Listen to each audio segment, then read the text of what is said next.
Amen, amen. Good afternoon po mga kapatid sa Panginoon. So we are now going to continue our Bible study on the book of John. No? So we're now in chapter number 16. Alright, so magandang araw po sa inyong lahat mga kapatid. Nawa po ay you are doing fine at sana po sa biyaya at tulong ng Diyos.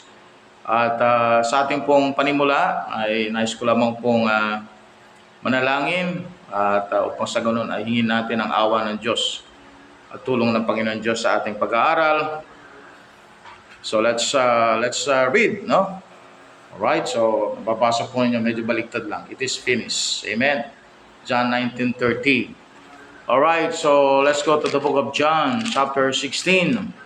Then before starting, tayo po ay manalangin, no? Mag-pray po tayo. Dakilang Diyos, marami pong salamat for another discussion on the book of John. At i-bless you po, Diyos, ang aming pong pag-aaral. Sa oras na ito, Panginoon. In Jesus' name we pray. Amen. Alright, so sa awa ng Diyos, tayo po ay nakapag Bible study ngayon. Ano? So tayo po ay dito po sa chapter 16. So, verse number 1 up to verse 4 is about the hatred of religious leaders for the true followers of Jesus Christ. And then verse number 5 to verse 15 is the work of the Holy Spirit in the church age. So, pupunta na naman tayo sa Holy Spirit. As we have read that in chapter 14, no? Ilang verses din ang patungkol po sa Holy Spirit na tinawag pong the Comforter. At inulit po ito sa chapter 15, verse 26. Now in chapter 16, didiscuss na naman po ang Holy Spirit sa church age. So we have in verse 16 up to verse number 28. This is about a proverb aimed at tribulation Jews. As I have told you, there is a double application of the book of John. So it can be, there are passages that are applied to the church age Christian, and there are passages that would be applied to the Jewish people, no? And this time, tribulation period, no? Okay, verse number 29 up to verse 33, the disciples profess to believe in Christ deity, no? So, madalas po nababanggit ang identity ng Panginoong Jesucristo as God in the book of John.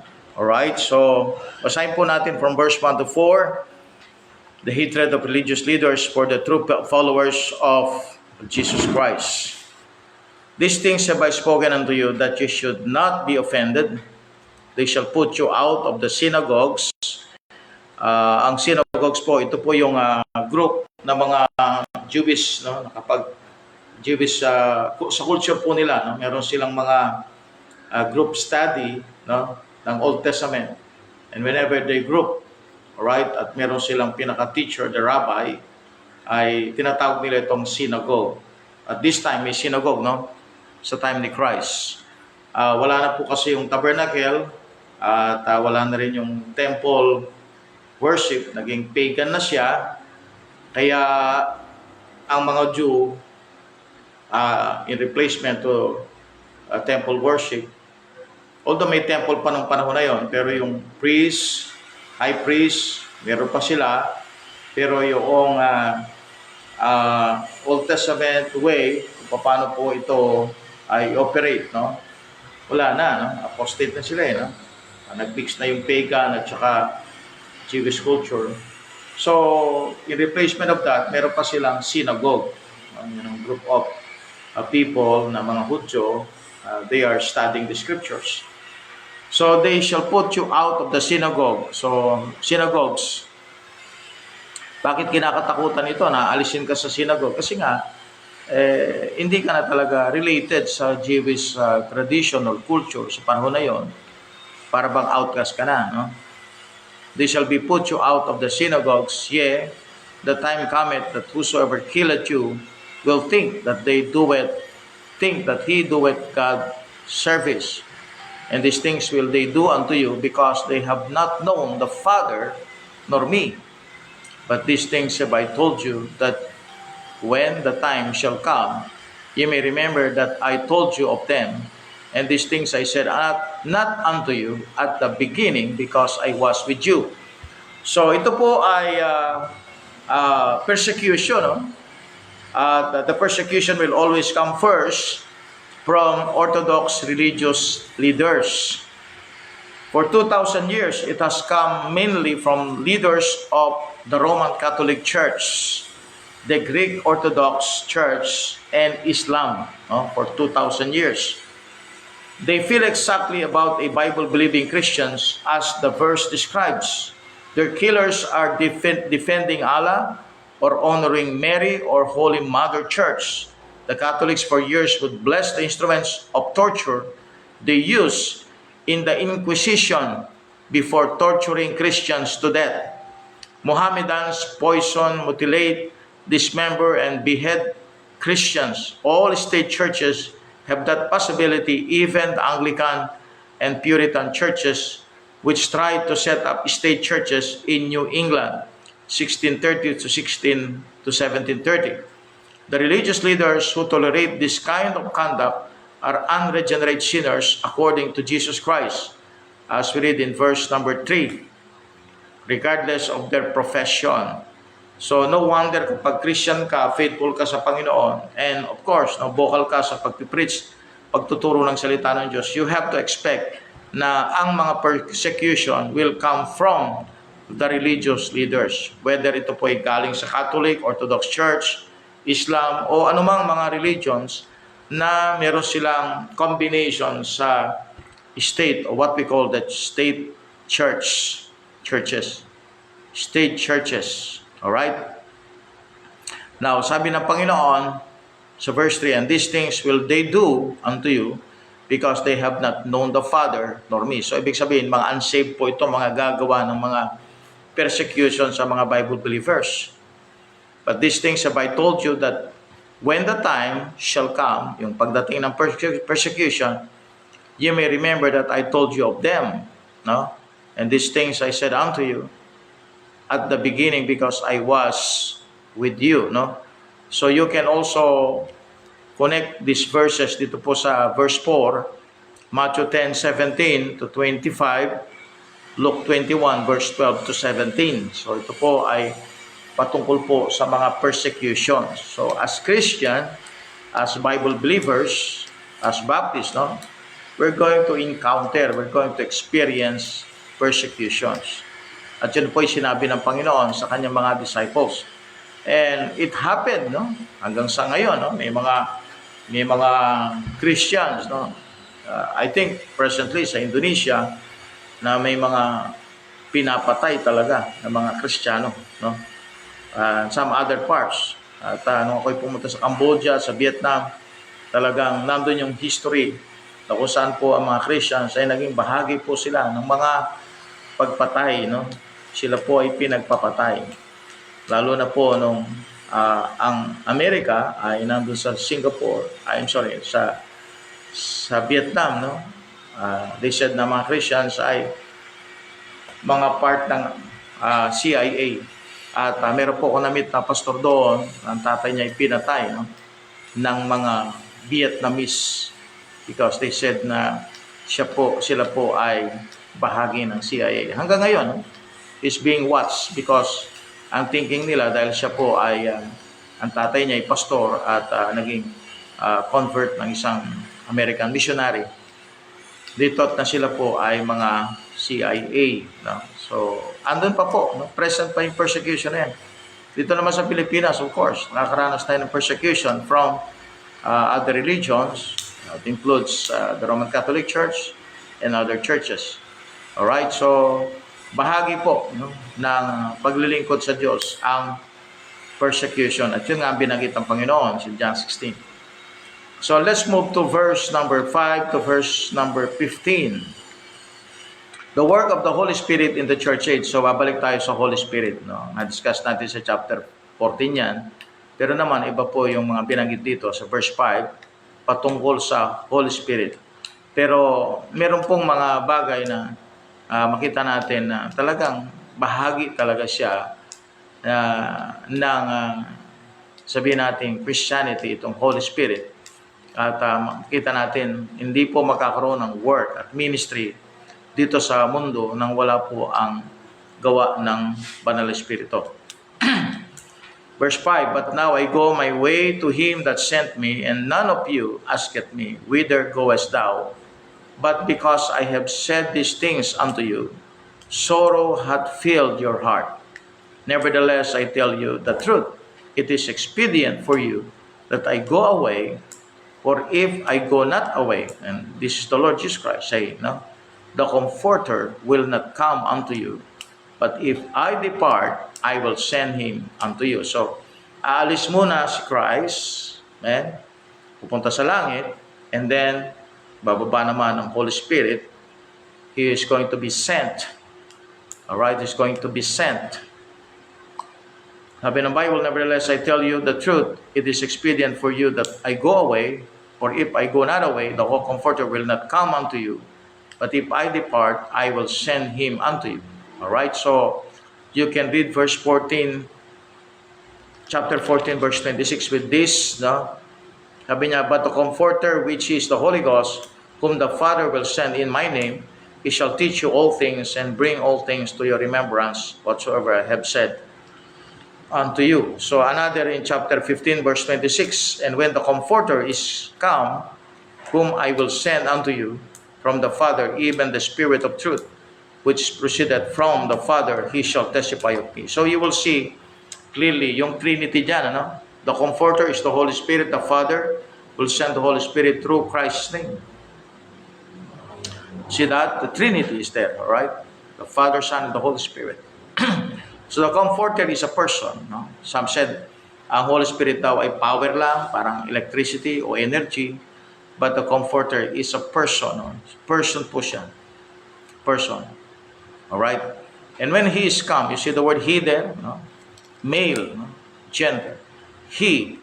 And when he is come, he will reprove the world of sin. Siya po ay person, and of righteousness, and of judgment, of sin, because they believe not on me. Of righteousness, because I go to my Father, and you see me no more. Of judgment, because the prince of this world is judged. Alright, that's the devil. I have said many things, I have yet many things to say unto you, but you cannot bear them now.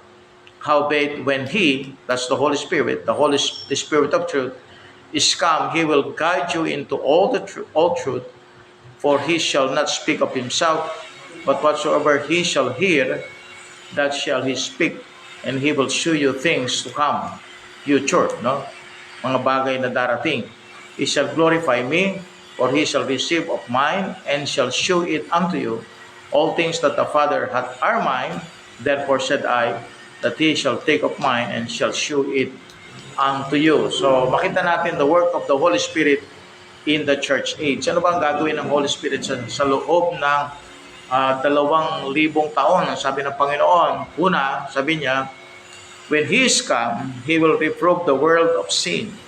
See, He's going to be reprover of the sin of the world, and of righteousness, and of judgment. Alright? Of righteousness and of judgment. That's the work of the Holy Spirit. He's going to reprove the world of sin, and then He's going to lead person to righteousness and to right judgment. Alright? Verse number 9 said, of sin, because they believe not on me. So, it shows that the unbelievers, ang magiging main enemy ng mga unbelievers ay walang iba ko yung Holy Spirit, enemy, no? But if they repent, the friend of the sinners saved, no, by grace is the Holy Spirit also, because He's going to lead them to righteousness, because I go to my Father and you see me no more. See, the work of the Holy Spirit in the last days, sabi ng Bible, of judgment. So ang trabaho niya, i-reprove niya yung kasalanan, pagkatapos Maghahatid siya ng katuwiran, ng righteousness sa salibutan at judgment. Because the prince of this world, which is the devil, is judged. So that's the work of the Holy Spirit in the time of the church age. So the Holy Spirit also seals the believer. No? Kaya nga po, ang Holy Spirit po, hindi po siya aalis. Sabi ng Bible, sa verse number 16 of chapter 14, and I will say, pray the Father that He shall give you another comforter, that He may abide with you forever. Last time we discussed na yung Islam, alright, ang teaching nila na yung comforter dyan ay walang iba kundi si Muhammad. Hindi pwede, no? Bakit? Sapagkat kailanman si Muhammad hindi niya na-reprove ang kasalanan, hindi siya naghatid ng katuwiran, at kailanman hindi siya magiging judge sa last days laban sa devil, no? Hindi niya magagawa yan. Hindi rin niya pwedeng si Muhammad, kung siya ang Holy Spirit, hindi siya pwedeng mag-stay forever sa atin. Okay? Ilan ba tayong tao sa buong mundo? Ibig sabihin, ilang Muhammad ang kailangan para mag-stay si Muhammad sa buhay ng tao. So, talagang ano yun, no? It's a total error. So, we have to reject that teaching that Muhammad is the comforter. Okay, another thing, makita ninyo na sa chapter 16, tuloy lang po tayo sa verse 13. Howbeit, when he, the Spirit of truth, is come, He will guide you into all truth.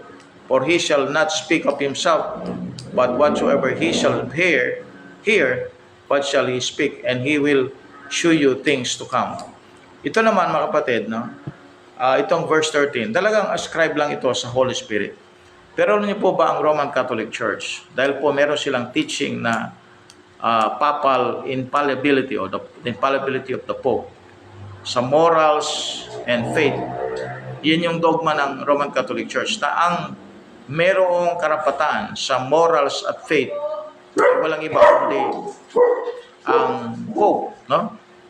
Pero dito makita natin, kailanman hindi pwedeng ibigay yon sa tao sapagkat ang infallibility, alright, lies only on God. Sa Diyos lang ang infallibility. So, ang truth palaging nasa Diyos, wala sa tao. Ang tao ay sinungaling, sabi ng Romans 3:4. So, plus, ginawa pa ng Roman Catholic Church na mediatrix si Christ o co-mediatrix mediatrix si Christ at co-mediatrix nila ay si Mary. So, inelevate nila si Mary. So, you will see there's a lot of error going on in the Roman Catholic Church pagkat sinabi nila na yung mag-interpret ng Bible, walang iba kundi ang church, which is, ang mag-interpret ng Bible, walang iba kundi ang Holy Spirit. Ang middleman between the sinners and God is Jesus Christ. And they said na meron siyang kasama, yun ay si Mary. And then, sinabi nila na yung Pope, walang mali yan when he speak out of the seat or ex cathedra. Tinatawag nilang papal bull. At wala siyang error noon. Speaks about moral and faith. Now, that is again a blasphemy because we know that position ay sa Holy Spirit lang. No? Pag sinabi ng Bible, howbeit when He, the Spirit of truth, is come, He will guide you into all truth, and He shall not speak of Himself, but whoever He shall hear, that shall He speak, and He will show you things to come. Ang Diyos lang ang pwedeng magbigay ng revelation at interpretation at truth. Amen? Patungkol po sa morals, faith, and even the prophecy, the prophetic things. So, we must rely on the Word of God na enough na yung Holy Spirit para sa atin, para tayo po ay guide sa katotohanan. Okay? So, kaya nga po nagpipray tayo, di ba? Nananalangin tayo sa Diyos na i-guide tayo at bigyan tayo ng karunungan ng Panginoon. Saan ang gagaling yon? Yung karunungan na yun. Di ba sa Panginoon Diyos? Sa Kanyang salita. At ang mag-interpret, mag-guide sa atin, magbibigay sa atin ng enlightenment, understanding, ayun ang work ng Holy Spirit sa atin. At kung mayroong mang sin, amen, siya po yung magre-reprove, no? So siya yung magpapaalam sa kasalanan at sa pamagitan ng salita ng Panginoon Diyos. So, ang work ng Ama is sending the Father, ang work ng Father, is sending the Son. And when Jesus Christ died on the cross, alright, He was buried and rose again, kita natin, ang next na ginawa naman ng Ama is He sent the Holy Spirit. Wala na yung Son, nasa third heaven na, sama ng Ama, pero the Holy Spirit represents the Son. Kaya nga sabi ng Bible, meron tayong Kristo. Kapag tinanggap natin si Kristo, ang nagdudwell na Kristo na yon ay walang iba kundi yung Holy Spirit. That is the representative of Christ. Now, ang ginawa ng Roman Catholic Church, meron silang tinatawag na lang Vicar of Christ, and that is the Pope. I tell you, hindi ang Pope ang Vicar ni Christ. Ang Vicar ni Christ ay walang iba kundi yung Holy Spirit. Yun ang trabaho niya from the time na nag-resurrect si Christ. Yun ang work niya, representing Christ. Kaya nga, if you have Jesus Christ, amen, it means the Holy Spirit is dwelling in you. That is the Spirit of Christ, the Holy Spirit. Amen? Now, let's go to verse 16 up to verse number 28. A little while, when ye shall not see me, and again a little while, and ye shall see me, because I go to the Father. Then said some of his disciples among themselves, What is this that he saith unto us? A little while, and ye shall not see me, and again a little while, and ye shall see me, and because I go to the Father. Then said therefore, What is this that he saith? Ano itong sinasabi niyang a little while? We cannot tell what he saith. Now Jesus knew that they were desirous to ask him, and said unto them, Do ye inquire among yourselves of that I said, A little while, and ye shall not see me, and again a little while, and ye shall see me? Verily, verily, I say unto you, that ye shall weep and lament, but the world shall rejoice, and ye shall be sorrowful, but your sorrow shall be turned into joy. A woman, when she is in travail, has sorrow because her hour is come. But as soon as she is delivered of the child, she remembereth no more of the anguish for joy that a man is born into the world. And you know, therefore have sorrow, but I will see you again, and your heart shall rejoice, and your joy no man taketh from you. And in that day ye shall ask me nothing. Verily, verily, I say unto you, whatsoever ye shall ask the Father in my name, He will give it you. Hitherto ye ask nothing in my name. Ask, and ye shall receive, that your joy may be full. These things have I spoken unto you in proverb, but the time cometh when I shall no more speak unto you in proverbs, but I shall shew you plainly of the Father. At that day ye shall ask in my name, and I will say unto you that I will pray the Father for you. For the Father himself loveth you, because ye have loved me, and have believed that I came out from God. I came forth from the Father, and I'm come into the world again. I leave the world and go to the Father. Sinasabi ni Christ, sabi niya, and come into the world again. So, ibig sabihin, there is a second coming, no? So, ang sinasabi ni Christ dito, yung parable niya, yung a little while, ibig sabihin ito yung time na hindi nila makikita ang Panginoon for a little while. So, ibig sabihin, that's the period of the tribulation period, no? The expression a little while occurs seven times in verses 16 to 19, representing the 7 years tribulation. All right? Hebrews 10:37. Hebrews chapter 10 verse 37. Okay, so yung palang parable na yan ay tungkol sa tribulation period na mararanasan ng mga Hudyo. Let's go to Hebrews 10:37. For yet a little while, and he will come, and will not tarry. Yun pala, no? Yung little while. So after the little while, darating ng Panginoon. Kaya nga sabi niya, yung joy ninyo, magiging full. That your joy may be full. Just like sa verse 21, nakalagay po doon, a woman when she's in travail, that's the time of the tribulation, had sorrow because her hour is come. But as soon as she is delivered of the child, all right, the child, she remembereth no more the anguish for joy that a man is born into the world.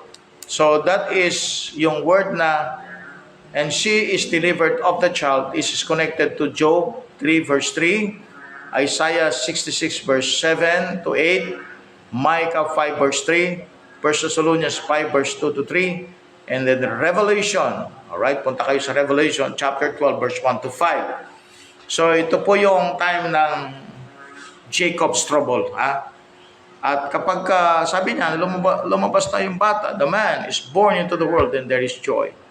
So that speaks about the period, the 7 years period, wherein the Jews will experience trouble.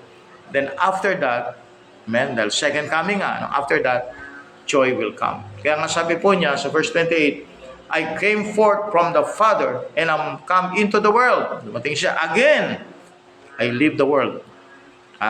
Again, I leave the world. Iwan akong mundo and go to the Father. And I'm come into the world. So, dumating siya sa mundo, diwanan niya ang mundo, pumunta siya sa Ama, but He's coming back. No, yun po ang kanyang promise. Okay, so yung palang verse 16 hanggang verse 28 speaks about a parable aimed at tribulation Jews. So, balik po tayo sa mga na-discuss natin, no? Sapagkat yung iba po ay nahuli, no? From verse 1 up to verse number 4, ito po ay sinasabi ng Panginoon sa mga disciples. And of course, dahil po i-apply din sa atin yan, then we're going to experience persecution. At dito po sinasabi niya, the main attackers, no? Yung pong mga talagang magiging against sa faith natin bilang Christian ay magmumula sa mga religious leaders. Naranasan ni Christ yan, naranasan ng mga disciples, naranasan ng mga maraming Christian sa history, at siguradong tayo po, we will also experience that. So marami pong mga nagpe-persecute, no? So it might come from our family also. It might come from our community. It might come from others na kung saan po against sila sa belief natin. And that is mentioned by Christ in chapter 16, verses 1 to 4. Pagdating po sa verse 5 hanggang verse 15, the work of the Holy Spirit is mentioned here. Na? Ito yung work niya sa church age. So the vicar of Christ is not the Pope, but the Holy Spirit. Ang magtuturo sa atin ng katotohanan ay hindi po yung church, Roman Catholic Church, kasi yan po yung kanilang profession, but the Holy Spirit. Alright? Tanda natin, ang tagapagturo, no, ng katotohanan, mga kapatid, ay walang iba kundi ang banal na Espiritu. So we have the Word of God. Yan ang gagamitin niya para i-guide tayo. Yan ang gagamitin niya para ma-enlighten tayo sa mga katotohanan. So the Holy Spirit will help us to understand God's will. Amen? So actually, we don't need the Roman Catholic Church, the dogmas of the Roman Catholic Church, the traditions of the Roman Catholic Church to guide us. We have already a complete, manual, which is God's Word. All right, so let's move from verse 16 up to verse number 28. Ito naman po yung parable, or a proverb, I should say, a proverb aimed at tribulation Jews. A proverb aimed at tribulation Jews. Okay, so we're almost done. From verse 29 to 33, the disciples profess to believe in Christ deity. No? Ito yung paniniwala ng mga disciple niya kay Kristo. At ang paniniwala nila, Diyos si Kristo. Alright, Diyos si Kristo. Look at verse 29. His disciples said unto him, Lo, now speakest thou plainly, and speakest no proverb. Now are we sure that thou knowest all things? You see that? Now meron kasi questioning ba, sa Mark 13:32, hindi daw alam ni Kristo yung kanyang pagdating. No? Alam niyo mga kapatid, dapat isipin din natin na hindi natin pwedeng isolate yung verse na yun. Kasi sabi ni Christ, ang Ama lang ang nakakalam. No? Kahit mga anghel, di nila alam. Kahit yung anak ng Diyos o yung Son of Man, hindi niya alam, which is Jesus Christ. No? Sa Mark 13:32, ginagamit po nila yan para atakihin nila yung pagka-Diyos ni Kristo. And nangyari yan sapagkat ang Panginoon Diyos, Panginoong Kristo, ay sinugo ng Ama. No? Under obedience siya. So anuman po yung program ng Diyos, Ama ay kanyang susundin. No? Siya po yung obedient servant ng Diyos. Siya po yung anak. So merong posisyon na mas mataas sa kanya yung Ama. Pero ang nature, pareho lang. Nature, pareho lang silang Diyos. But dahil sa plano ng Diyos, yung redemptive plan of God, naipadala niyang kanyang anak. So of course, under obedience siya. So yung timetable, yun po ay work ng Father yon. So ano ang work ng anak? Diba? Mag-obey doon sa kalooban ng Ama. Kaya nga po, yung kanyang pagbabalik, hindi niya alam. Bakit hindi niya alam? Kasi nga, hintayin pa niya yung plano ng Diyos yung programa ng Panginoon. Yung Ama, no, na nasa langit. Pero dito makita natin sa verse 30, sabi ng Panginoon ganito, no? Now are we sure that thou knowest all things? Alam ni Christ ang lahat. Alright? And needest not that any man should ask thee, but this we believe that thou camest forth from God. Oh, alam pala ni Kristo ang lahat. Bakit hindi niya alam yung kanyang pagdating? Sapagkat po, that is the reason why may dispensation, na hinihintay pa niya yung kung kailan, no, ang mga bagay-bagay ay mangyayari according dun sa kalooban ng Ama sa langit. Okay. Ngayon, nasa heaven na si Kristo, di ba? Still waiting for His second coming. Kasi nga yun, command ng Ama yun. No? Yung pagbalik niya, pagpunta niya dito sa mundo, command din ng Ama yun sa kanya. Alright? So, ibig sabihin, alam ng Panginoon lahat. But since He's still following the orders of the Father, then He should obey the Father what time He should come. What time He should come. Alright? Verse 31, Jesus answered them, do ye now believe? Naniniwala na ba kayo? Behold, the hour cometh, yea, is now come, that ye shall be scattered, every man to his own, and shall leave me alone, and yet I am not alone, because the Father is with me. Ito, sinasabi niya ito, yung kanyang suffering na dadanasin, at saka yung kanyang kamatayan sa cross. Okay? So ngayon, verse 33, these things I have spoken unto you, that in me ye might have peace. In the world ye shall have what? Tribulation. But be of good cheer. I have overcome the world. So this is a great promise from the Bible. Pwede nating i-quote ito pagka tayo mayroong problema. At binanggit dito, these things I have spoken unto you. Sinasabi ko ito mga bagay na ito, that in me ye might have peace. So you cannot find peace outside of Christ. Huh? You cannot find peace outside of God, because only God can give true and real peace. You can have tribulation in this world. Huh? Maraming mga pagsubok, pero pwedeng sa gitna ng pagsubok na yan, matagpuan din natin ang kapayapaan. Amen. So you can find peace in the Lord Jesus Christ. So, only Christ can give that peace. Walang kapayapaan sa mundong ito. Sabi nga ni Kristo, walang kapayapaan sa mundong ito. If you're looking for peace in this world, the world cannot give peace. But anong ibibigay ng mundo? Tribulation. Paghihirap, no? In the world you shall have tribulation. It could be a peace. Alright, so kaya po, let us continue serving the Lord. Amen? So, to wrap it up, gusto ko lamang pong balikan natin yung the entire chapter 16.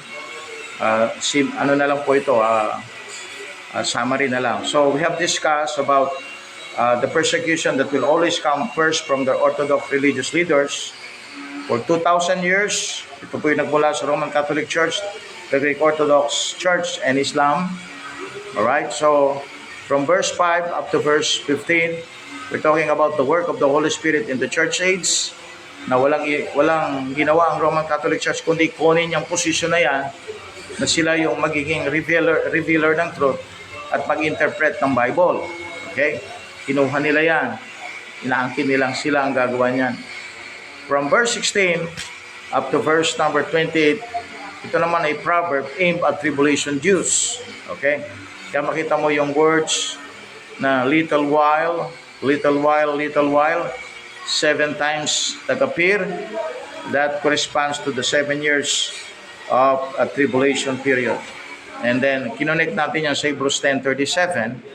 At doon sa verse 29 naman hanggang 33, ito naman ay patungkol po sa paniniwala ng mga Hudyo o ng mga disciples about Christ as God. No? Sapagkat sabi ng mga disciples, now are we sure that thou knowest all things. Amen. And then, binanggit po dito sa verse 32, yung kanyang suffering na darating. At sila ay may scattered. No? Kakaroon sila ng fear. Dahil talagang yung Panginoon ay Panginoon na kung saan sinusundan nila. Okay, so yun po. No? Pero sinabi ng Panginoon na peace will come from Him. Sabi niya, these things I have spoken unto you, that in me you might have peace. In the world you shall have tribulation, but be of good cheer. Tanda natin, the world will give us tribulation, but be of good cheer. I have overcome the world. Overcome, amen? Na-overcome niya, no? Actually po, isang bagay na masasabi natin, tayo ay triumphant dahil kay Kristo. Pagkat si Kristo, pinagtagumpayan niya lahat. No? Siya isang overcomer. Colossians chapter 2, alright, Colossians chapter 2 and 1 Corinthians 15:57. Colossians chapter 2 verse,